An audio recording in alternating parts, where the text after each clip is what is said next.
आश्विन महीने के कृष्ण पक्ष की अष्टमी को जीवत पुत्र का व्रत किया जाता है। इसे जीतिया व्रत के नाम से भी जाना जाता है।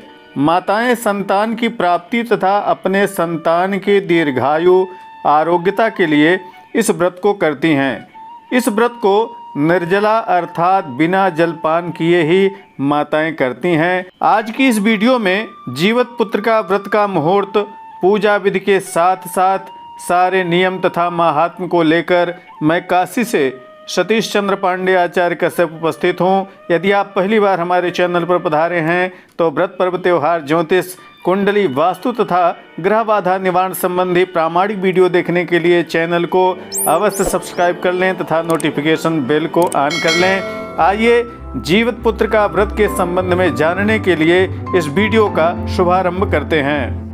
सबसे पहले हम इसके मुहूर्त के बारे में जानेंगे कि इस व्रत को किस दिन किया जाएगा तथा इसका पारण कब किया जाएगा। आश्विन कृष्ण पक्ष शरद ऋतु अष्टमी बुधवार आर्द्रा नक्षत्र में दिनांक 29 सितंबर को जीवत पुत्रिका का व्रत किया जाएगा तथा 30 सितंबर गुरुवार को नवमी तिथि में सुबह इसका पारण किया जाएगा। यह व्रत अत्यंत कठिन व्रत माना जाता है। अष्टमी के एक दिन पूर्व से ही व्रत का नियम नहाए खाए के साथ शुरू हो जाता है। सप्तमी के दिन सात्विक भोजन करना चाहिए।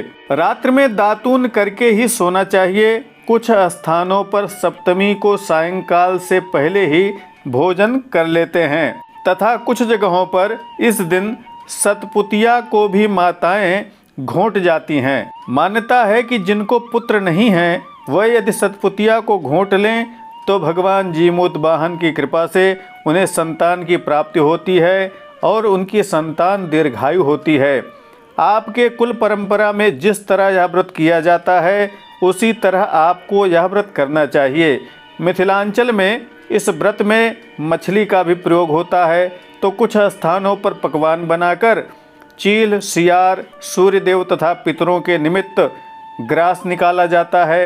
अष्टमी को प्रातःकाल सूर्योदय से पूर्व उठकर स्नान करें। यदि आपके आसपास कोई नदी है, तालाब है, पोखरा है जहाँ पर लोग स्नान करते हों, ऐसे जगह पर यदि आप स्नान कर सकते हो तो स्नान करें अथवा अपने स्नान के जल में ही गंगा जल, तीर्थ का जल मिलाकर स्नान कर लेना चाहिए।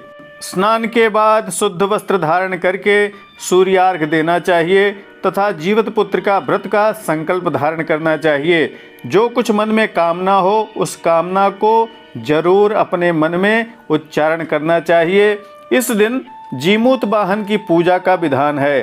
कुश अथवा कांस से जीमूत वाहन की मनुष्य की आकृति की तरह पुतला बनाकर विधि विधान से पूजा करनी चाहिए। व्रत का पारण दूसरे दिन नवमी तिथि में किया जाता है। जिन लोगों की सास नहीं है उन्हें नवमी को सास के निमित्त ब्राह्मण को सीधा दान करना चाहिए। सीधा में चावल, दाल, आटा, चीनी, नमक, खटाई जो भी खाने की वस्तुएं होती हैं हो सके तो उसे दान देना चाहिए तथा जिनकी सास जीवित हैं उन्हें यह विधि नहीं करनी चाहिए। इस व्रत को ज़्यादातर महिलाएं समूह में करती हैं। जलाशय, नदी, पोखर के किनारे इस व्रत को करती हैं। आप घर में भी इस व्रत को हलषष्ठी की भांति कर सकते हैं। भगवान जीमूत वाहन की कुशा से निर्मित पुतले की पूजा तथा मिट्टी या गोबर से चील और सियारिन की मूर्ति को बनाकर उनकी भी पूजा का विधान है। चंदन, अक्षत, पुष्प, दूर्बा, बिल्वपत्र, कुशा, धूप, दीप, नैवेद्य, फल, सिंदूर आदि से पूजन करने का विधान है। कुछ स्थानों पर जीवित पुत्र का माता को 16 पेड़े, 16 दूब की माला, 16 खड़े चावल, 16 गांठ का धागा, 16 लौंग, 16 इलायची, 16 पान, 16 खड़ी सुपारी तथा श्रृंगार की सामग्री का अर्पण करते हैं। वंश वृद्धि के लिए, संतान प्राप्ति के लिए बांस की नवीन कोपल तथा बांस के पत्तों से भी पूजन का विधान कुछ स्थानों पर किया जाता है।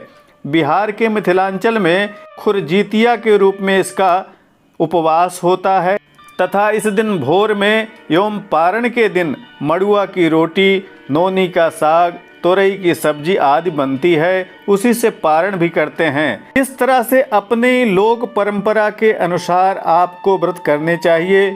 जो माताएं पहली बार इस व्रत को करने जा रही हों, उनके लिए यह वीडियो अवश्य लाभकारी होगी, या जो व्रत को भूल गई होंगी। बहुत ही सरल तरीके से हमने व्रत के विधान को बतलाया है।